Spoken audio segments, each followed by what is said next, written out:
नमस्ते बच्चों, मैं सीमा सिंह आनंद ट्यूटोरियल में आपका स्वागत करती हूँ। बच्चों, आज की पाठशाला में हम कक्षा दूसरी विषय हिंदी विषय में हमारी चौथी इकाई शुरू हो गई है। चौथी इकाई में आज हमारा पाठ 8 बच्चों बनो महान। इस कविता के कवि हैं सभाजीत मिश्र। अभिनय गीत पढ़ो, गाओ और बताओ। बच्चों, जो हमारी आज की कविता है वो अभिनय गीत है। बच्चों, यहाँ पे देखो एक चित्र बना हुआ है। आपको इस चित्र में रंग भरना है। ये चित्र किसका है? ये चित्र सैनिक का है। आपको इस चित्र में रंग भरना है। ठीक है बच्चों?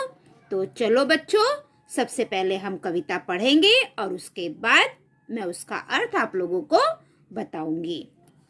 देश के बच्चों बनो महान, सत्य मार्ग पर चलना जानो, माता पिता की आज्ञा मानो, गुरु का सदा करो सम्मान, गुरु बिन मिले न ज्ञान, वतन के बच्चों बनो महान, वतन के बच्चों बनो महान, निर्बल के तुम बनो सहायक, दुखियों के दुख में सुखदायक, सबकी सेवा करने लायक, बनो वीर और गुणवान, बनो वीर और गुणवान, देश के बच्चों बनो महान, देश के बच्चों बनो महान, तुम कल के शिक्षक वैज्ञानिक, देशभक्त भारत के सैनिक, हरी भरी धरती को करने तुम मेहनत कश बनो किसान, देश के बच्चों बनो महान, देश के बच्चों बनो महान।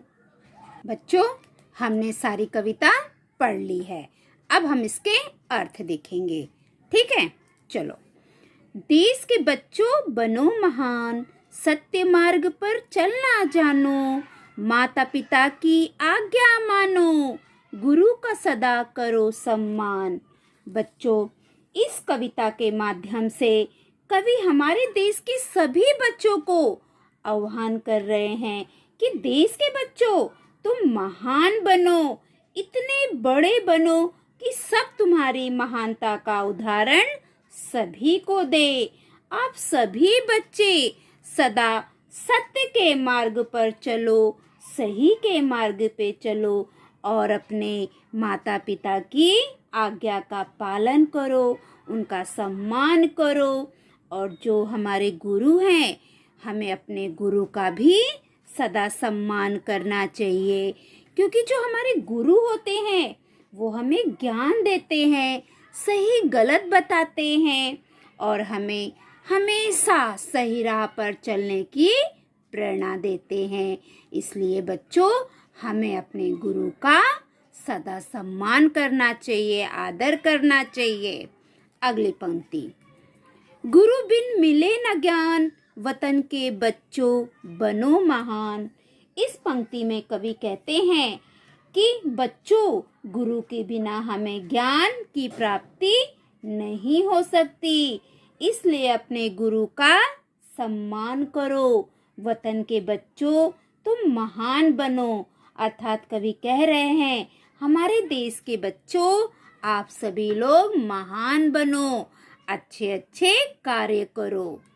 अगली पंक्ति, निर्बल के तुम बनो सहायक, दुखियों के दुख में सुखदायक, सबकी सेवा करने लायक। इन पंक्ति में कवि कह रहे हैं कि जो निर्बल हैं, दुखी हैं, कमजोर हैं, उन लोगों की सहायता करो, उनकी मदद करो। जो दुखी लोग हैं उनकी सहायता करके, मदद करके उन लोगों को तुम सुखी बनाओ। कवि कह रहे हैं कि बच्चों तुम इतने महान बनो कि देश के सभी दुखी लोगों की मदद कर सको और उन्हें सुख दे सको। ठीक है बच्चों, बनो वीर और गुणवान, देश के बच्चों बनो महान, देश के बच्चों बनो महान। कवि कह रहे हैं कि देश के बच्चों तुम वीर और गुणवान बनो, ताकि आप सभी लोगों के दुखों को दूर कर सको। जितने भी दुखी लोग हैं आप सबकी मदद कर सको। मेरे देश के बच्चों, तुम महान बनो, बड़ा बनो। तुम कल के शिक्षक, वैज्ञानिक, देशभक्त, भारत के सैनिक, हरी भरी धरती को करने तुम मेहनत कश बनो किसान, देश के बच्चों बनो महान। इस पंक्ति में कवि कह रहे हैं तुम कल के शिक्षक, वैज्ञानिक या देशभक्त या सैनिक या हरी भरी धरती को करने वाला किसान भी बन सकते हो। तुम कुछ भी बनो, लेकिन बच्चों आप कुछ भी काम करो, चाहे आप डॉक्टर बनो, वैज्ञानिक बनो, सैनिक बनो या किसान बनो, पर तुम्हें महान बनना है। अपनी मेहनत के आधार पर तुम्हें अपना नाम ऊंचा करना है, अपने देश का नाम ऊंचा करना है। तो बच्चों तुम महान बनो। बच्चों ये बहुत सुंदर कविता है। इस कविता के माध्यम से कवि हमें कहना चाह रहे हैं कि बच्चों तुम महान बनो, एक अच्छे इंसान बनो।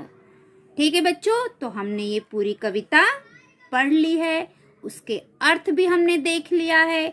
अब हम स्वाध्याय करेंगे बच्चों। ठीक है, तो चलो हम स्वाध्याय करते हैं।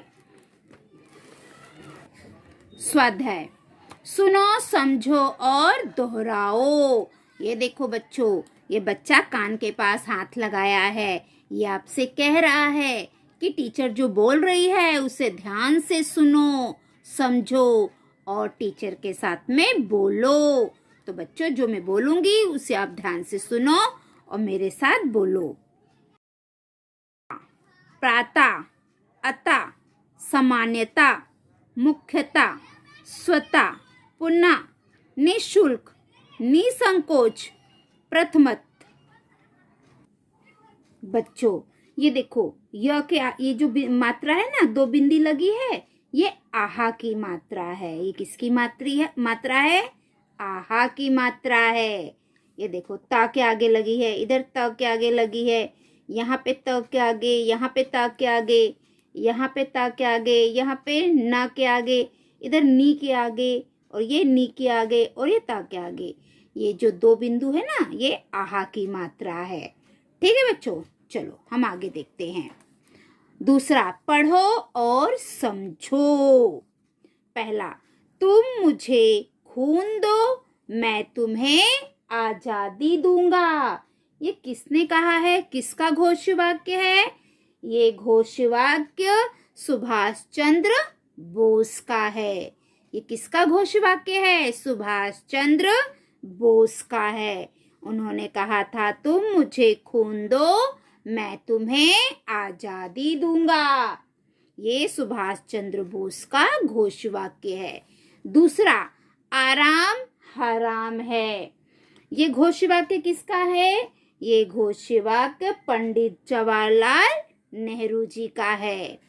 तीसरा, वंदे मातरम। ये क्या है? वंदे मातरम। इसे किसने लिखा है? बंकिम चंद्र चटर्जी ने लिखा है और रविन्द्रनाथ टैगोर ने गाया है।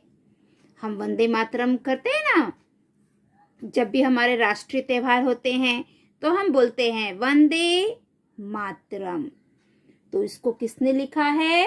बंकिम चंद्र चटर्जी जी ने लिखा है और रविन्द्रनाथ टैगोर जी ने इसे गाया है। स्वराज मेरा जन्म सिद्ध अधिकार है। ये घोषवाक्य लोकमान्य तिलक जी का है। ठीक है बच्चों, आगे।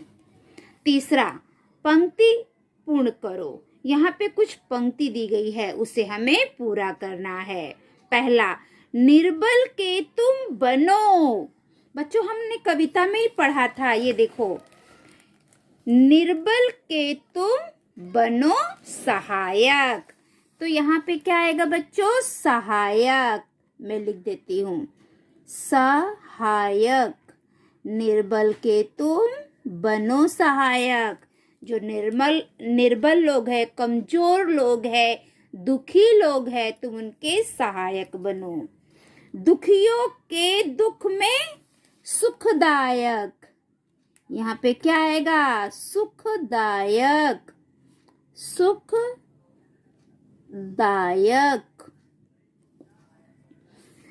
गुरु का सदा करो सम्मान, हमें गुरु का सम्मान करना चाहिए क्योंकि वो हमें सही गलत का राह दिखाते हैं।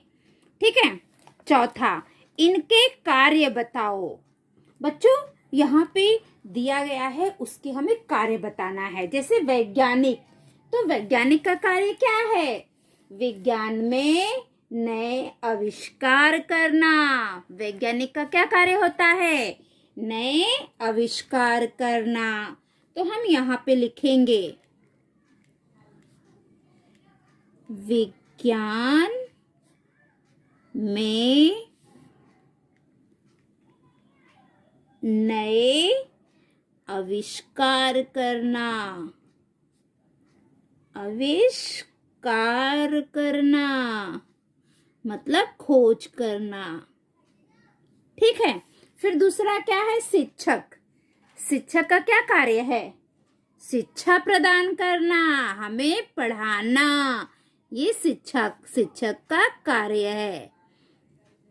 शिक्षा प्रदान करना, मैं यहाँ पे लिख देती हूँ बच्चों, प्रदान करना। वहां पे जगह नहीं है इसलिए मैंने यहाँ पे लिख दिया।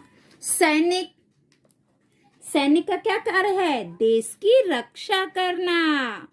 तो हम लिखेंगे देश की रक्षा करना।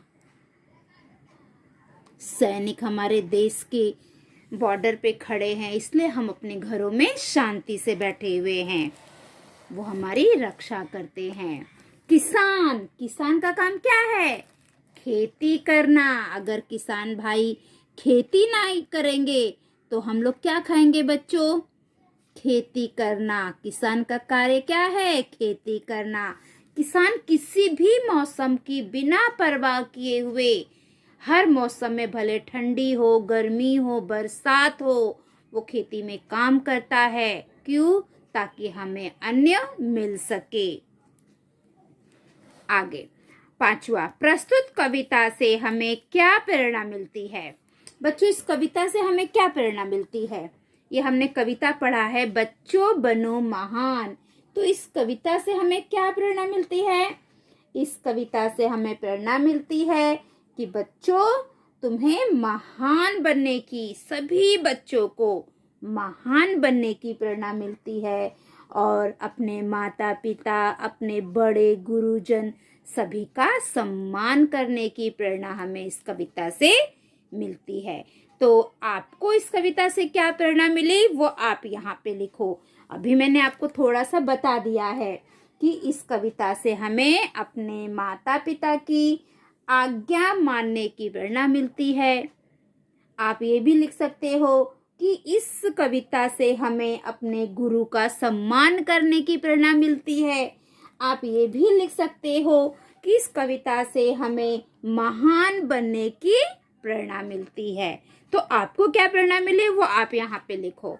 ठीक है बच्चों, तुम बड़े होकर क्या बनना चाहते हो? ये बच्चा आपसे पूछ रहा है कि आप लोग बड़े होके क्या बनना चाहते हो? आप मुझे कमेंट करके बताइए कि मेरे बच्चे क्या बनना चाहते हैं। ठीक है। ये लड़की भी आपसे कुछ पूछ रही है, तुम्हारे पिताजी कौन सा कार्य करते हैं? ये लड़की पूछ रही है कि तुम्हारे पापा कौन सा कार्य करते हैं। तो आप इसका भी उत्तर मुझे कमेंट करके बताइए। ठीक है बच्चों, तो जो हमारी आज की कविता है बच्चों बनो महान, वो यहीं पे समाप्त होती है। अगली पाठशाला में हम कल फिर मिलेंगे। अगर आप मेरे पाठशाला में नए हैं तो मेरे पाठशाला को लाइक करिए, सब्सक्राइब करिए, कमेंट करिए और अपने दोस्तों में ज़्यादा से ज़्यादा शेयर करिए ताकि मेरी पाठशाला का लाभ सभी बच्चे ले सके। अगर आप मेरी पाठशाला देखते हैं और आपने अभी तक सब्सक्राइब नहीं किया है तो सबसे पहले आप मेरे पाठशाला को सब्सक्राइब कर लीजिए और जो घंटी का चित्र है उसे ऑन कर दीजिए ताकि मैं जो भी वीडियो डालूं वो सबसे पहले आपको मिले और आप सभी बच्चे अपनी पढ़ाई अच्छे से कर सको। ठीक है बच्चों, तो अगली पाठशाला में हम कल फिर मिलेंगे। आप लोगों ने यहाँ तक पूरा वीडियो देखा उसके लिए धन्यवाद। बाय बाय बच्चों।